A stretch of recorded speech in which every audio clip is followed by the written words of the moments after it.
Let's give a big hand again for Darlene Green. I want to thank just a couple of other people who are here. First, thank you, Mark Carter and Machinist Local Number 9 for handing us here. I'm glad to be here. Thank you, Attorney General Chris Kotzer, for being here and for running for governor, and I hope you win. Thank you, State Auditor Nicole Galloway.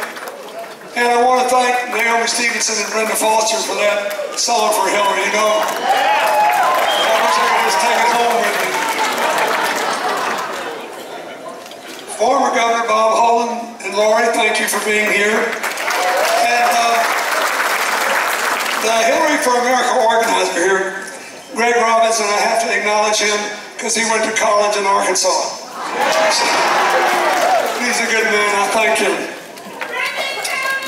Look.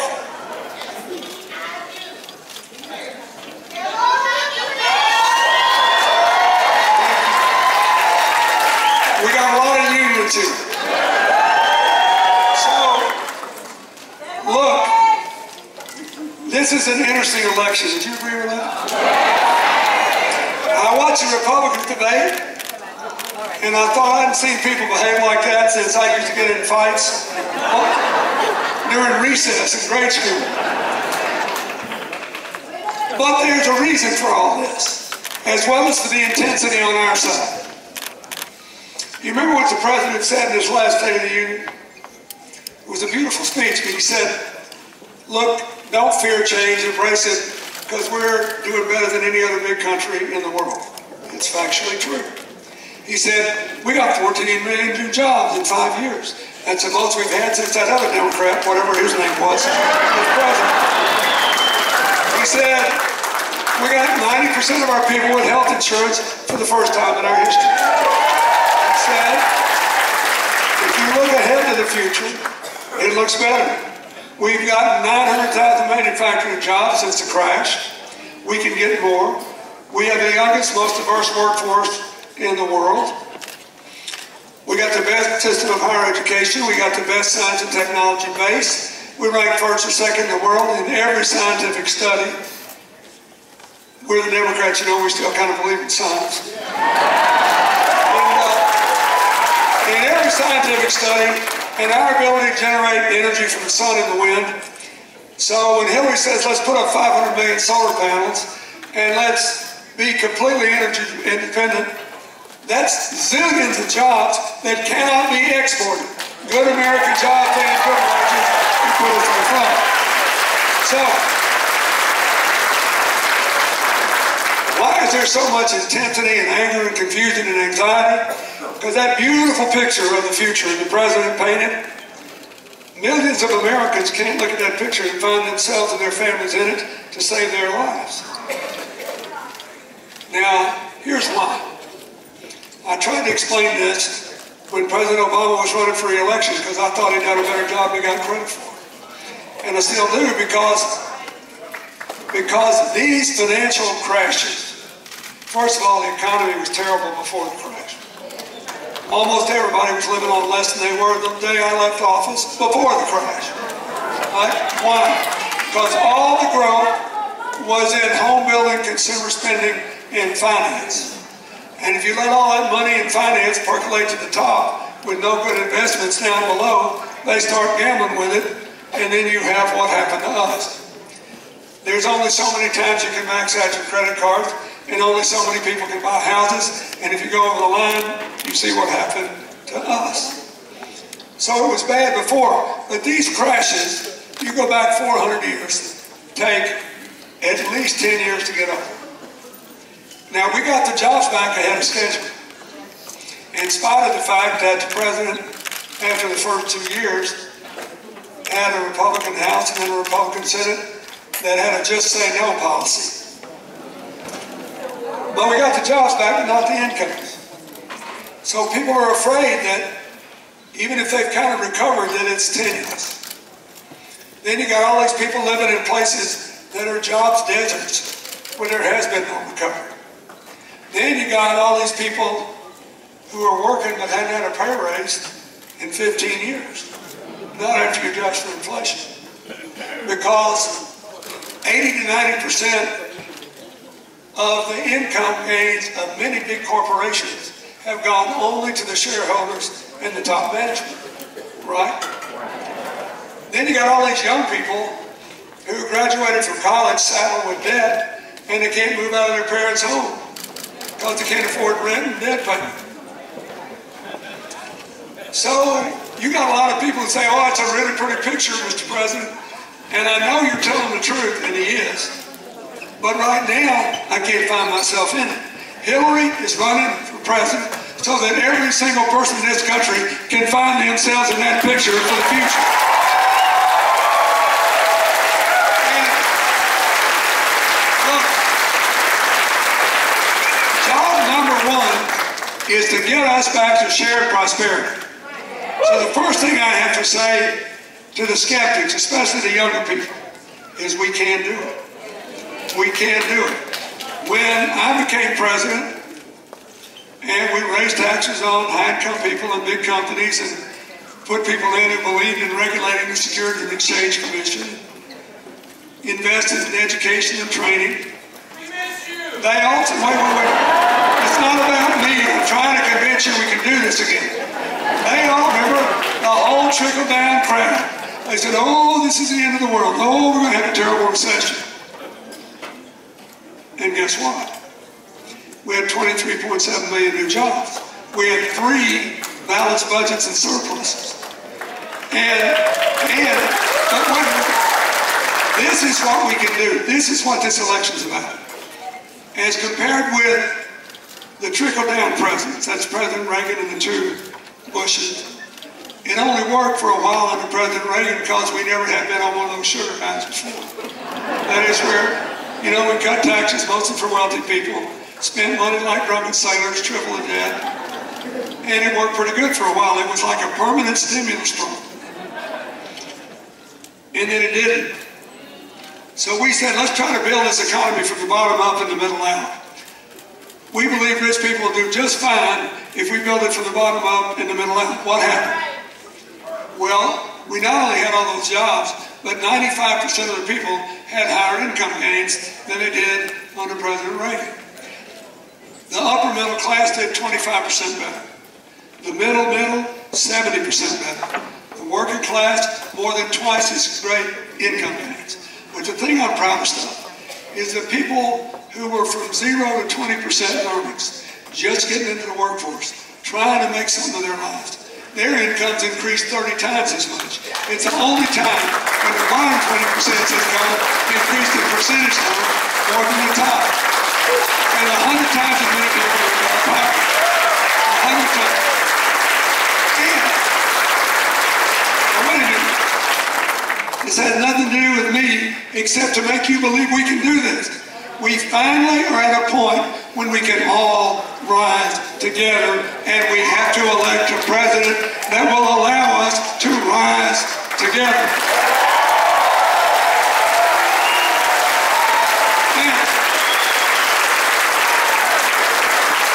And in order to do that, we got to have more jobs and higher wages. So how are we going to get these jobs? First of all, we need a major investment in modernizing the infrastructure of America.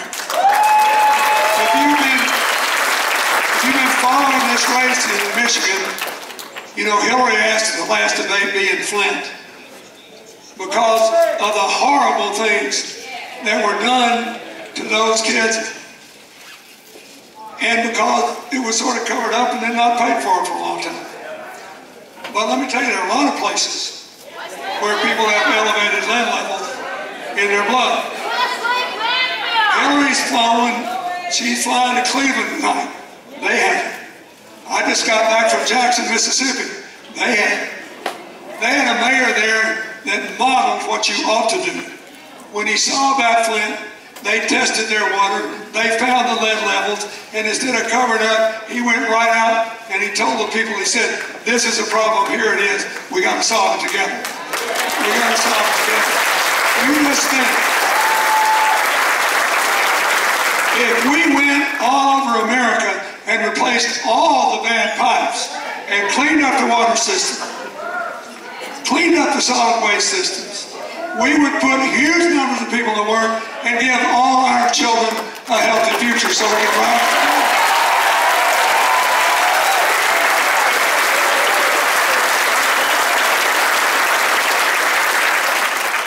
If we took advantage of our capacity to generate clean energy and plastered the country with hundreds of millions of solar panels, built all these windmills, used all these other resources we have, it would create millions of jobs, and none of them could be exported.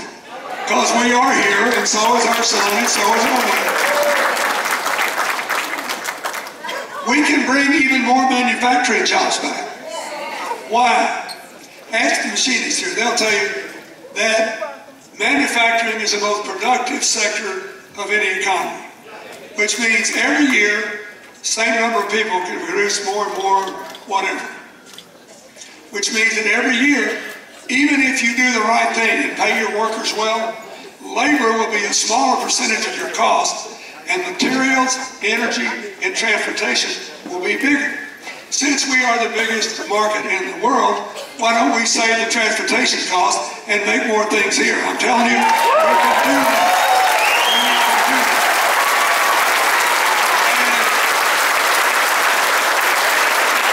What Hillary's proposed to do is to say to these companies that practice this practice called inversion. You know what that is? That's when you pretend you're a foreign company. You sell yourself to some little company, preferably headquartered in a place like Northern Ireland, where the corporate tax is only 12%. And you stay here and pay taxes there and beat the government out of a lot of money. She thinks if you do that, you ought to have to pay an exit tax. She thinks if you take tax benefits from the government and then as soon as they run out, you run overseas, you ought to have to claw back the last 5 years of benefits. And she believes that we should use that money to pay people to bring jobs back to America and make things here again. We can do that. Now, there's one other place that, near as I can tell, she's about the only person in the party talking about, but I just saw it in action in Detroit. In the last 20 years, 2/3 of our new jobs have come from small business. Here's the problem we got with that. Every year I served, we were in the top 5 in small business formation. And we put lots of money into it. Into small business financing, into women-owned businesses, into minority-owned businesses. We more than doubled the money that had been spent on that in the Small Business Administration than in the previous 40 years. But we also enforced a law that nobody bothered to enforce before, called the Community Reinvestment Act, which says every bank, big or small, has to invest a certain amount of its money in every community in which it takes deposits. And $800 billion was invested in starting new businesses, and financing new homes. We can do this. Now, here's the problem. President Obama signed this bill, the Dodd-Frank law. It's a good bill. And I don't care what anybody else tells you, it's way stronger than anything we had before to stop Wall Street from taking Main Street down. That's the good news. The bill also specifically exempts community banking.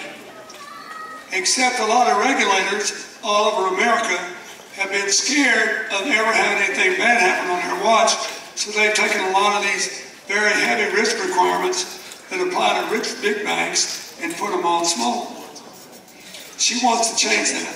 She wants to go back to small business lending, to farm lending, to new entrepreneurs lending, based on what a local banker assesses is the potential of the person to repay, just the way it used to be. We got to do this. We're going to be in the top 5 in small business formations, and if you elect her, you will have a raft of new business creation in every state in this country. Now, we got to get the incomes up. Yes, we should raise the minimum wage a lot. Yes, give citizens live in cities that have high cost of living, they can raise it even higher. But we got to raise other wages. The biggest problem here, I'm telling you, is that companies that are publicly traded have stopped practicing what all of us used to believe was the American way. That is, if you work for a company whose stock is sold on the New York Stock Exchange, the rule used to be for 40 years. For 40 years, these companies get something out of being on the stock exchange and being incorporated. They get limited liability and certain other privileges. Their investors get to pay a lower tax rate if they hold the stock for a certain time. In return for that, they have equal obligations to their customers, their employees, their communities, and to their shareholders. The people now, these activist shareholders, a lot of them not regulated in any bank or anything else, are putting money in and demanding it back as soon as they can get the lower tax rate a year and a day. They don't care if they wreck the company or anything else. The managers are going around like this, always shoveling money back to them or buying stocks. You cannot run a country with all these companies giving 80 to 90% of their money every single year just to the shareholders and the top management. We got to have sharing the profits with the workers and investing in the community. You can't do it. So, again, she wants to reward companies that do that. Give them a big tax credit if they put their profits back into their people. And they'll all get richer doing it. Here's the weird thing about this. I could fill this unit with the studies that have been done which show that companies that take good care of their workers, good care of their communities, good care of their customers, earn more money for their shareholders over any 10-year period. But if you've got to turn these quarterly profits, you're going to make mistake after mistake after mistake, and America will grow more unequal. So the other thing she thinks is, we got to stop letting people get lower taxes for holding these investments for a year. They ought to hold them for 2 or 3 years, like normal people, and we can get back to taking care of everybody. So, then we got a few other problems here. Those are the ladders of opportunities. We got some barriers that we need to strip away. First of all, this college cost thing is a problem. There's a difference in what Hillary and her opponent proposes to do. She does not favor free tuition for everybody. She thinks higher income people should send their own kids to college. If you want to raise the income of people in higher levels, which she favors, use that money to put people to work. Don't pay their own kids' tuition. Pay the tuition of everybody who needs it. Lower income people pay more. Include public colleges, historically black colleges and universities, other universities that have low tuition and good graduation rates that take care of low income people without regard to their race and first and second generation Americans. Take better care of them. And then give every student a chance to work 10 hours a week in a work-study program. That will hold costs down. That will hold costs down. So the goal is let everybody graduate debt-free. That's better than free tuition for everyone. Now, that doesn't take care of the people who already got a lot of debt. Hardly a day goes by that I don't have this experience. Whenever I go into a new community, or whenever I go down and see my granddaughter in New York City, I always look for a different place to buy a cup of coffee. So here's my latest conversation in New York. I go into a coffee shop I've never been in before. A young woman's there. I said, I always ask the same question, how long have you had this job? 5 years on and off.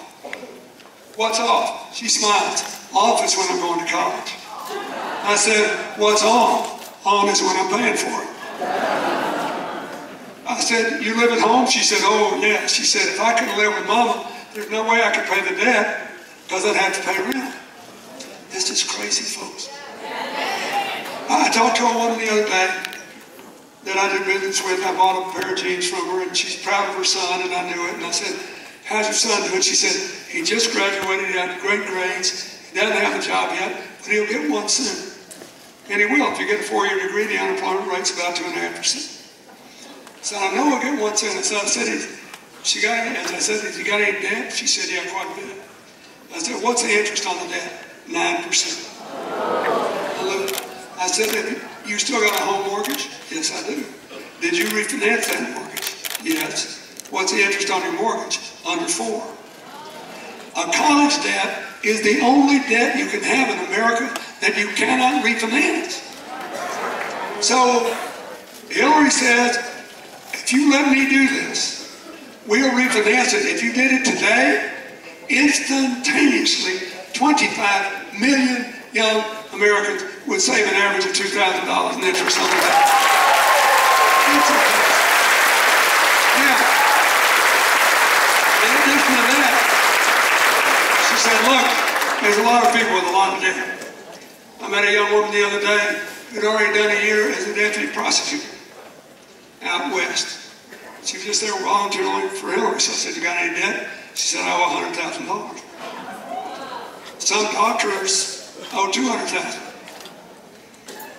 Most people owe $20,000 to $30,000, but that's all the money in the world if you're in a low-income job. So here's what she proposes to do. Treat college debt like a home mortgage. We let people pay home mortgages off over 20 or 30 years because it's a lifetime asset. No more than a college degree. Everybody in this audience under 30 has an excellent chance of living to be 90 years old. A significant number of you will live to be more than 100. And by the time you get there, if this brain survey study we're doing works, you won't have to worry about Alzheimer's. And you'll have your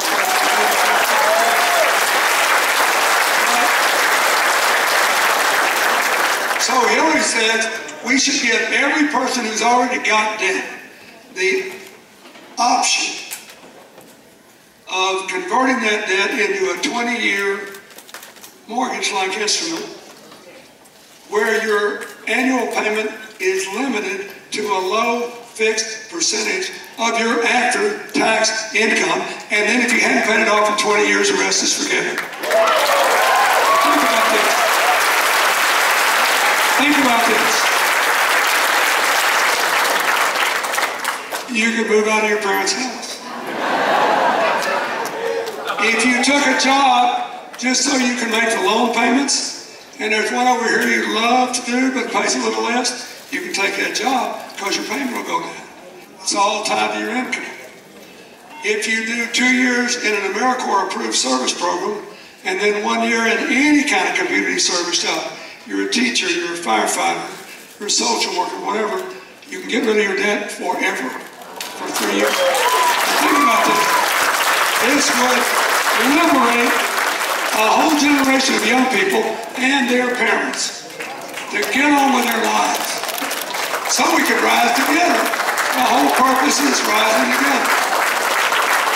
Same thing is true, by the way, on health care. This applies mostly to older people.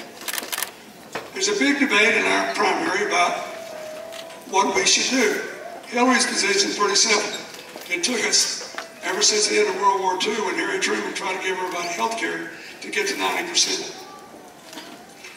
She wants to fix some of the problems with the taxes that have been unfair, she believes, to union health care plans, and she's promised to do that.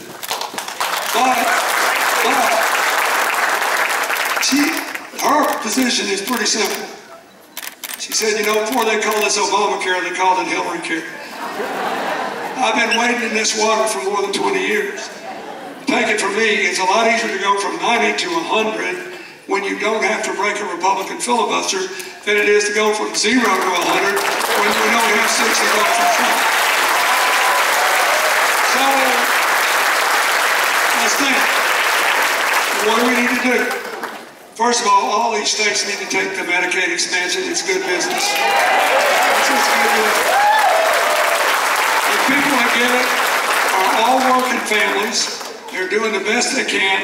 And every place that's taken the Medicaid expansion has found that more people go to work, that healthcare inflation goes down because nobody's shifting the cost on anybody else, and that the states actually get more tax money in from new jobs than they pay out in the 10% match. We ought to do that. Secondly, we got to get a hold of these prescription drug costs and drive them back down. Thirdly, we have to reorganize the market for individual and small business purchases to get the co-pays and deductibles down and the competition up. And the fourth thing that many Americans only just begin to think about, but I've worked in this field all around the world. And I'm telling you, this is maybe the most important thing. We need to get every single American enrolled in a plan where you pay to be healthy, not pay for each separate procedure or pill or visit. Every place that's been done. If you don't believe me, go home and get on the internet and look at the results of the Mayo Clinic plan. Look up the guys in their medical group in Eastern Pennsylvania. Everybody that does this finds that the cost drop and the quality of health care goes up. We can do this. Let's don't begin again. Let's finish the job. So that's not a barrier to people participating.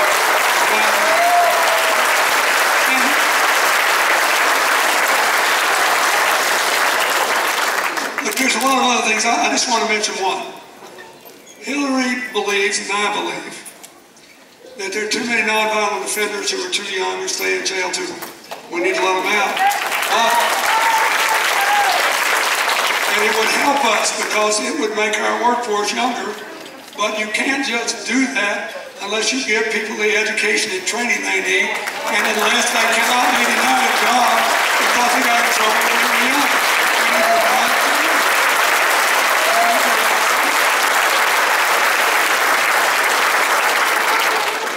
She believes that we need prison reform. Yes, we also need police reform, but we also need the police. And that is the dilemma. Anybody who watched that terrible tragedy in San Bernardino, if you really watched it, you had to be thrilled watching those police officers time and again risk their lives to save people without regard to their race or their religion or their gender or any other thing. They did what they were supposed to do.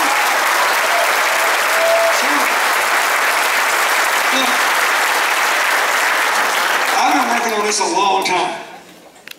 My first job was as Attorney General of my state. We put 110,000 community police officers on the street when I was president.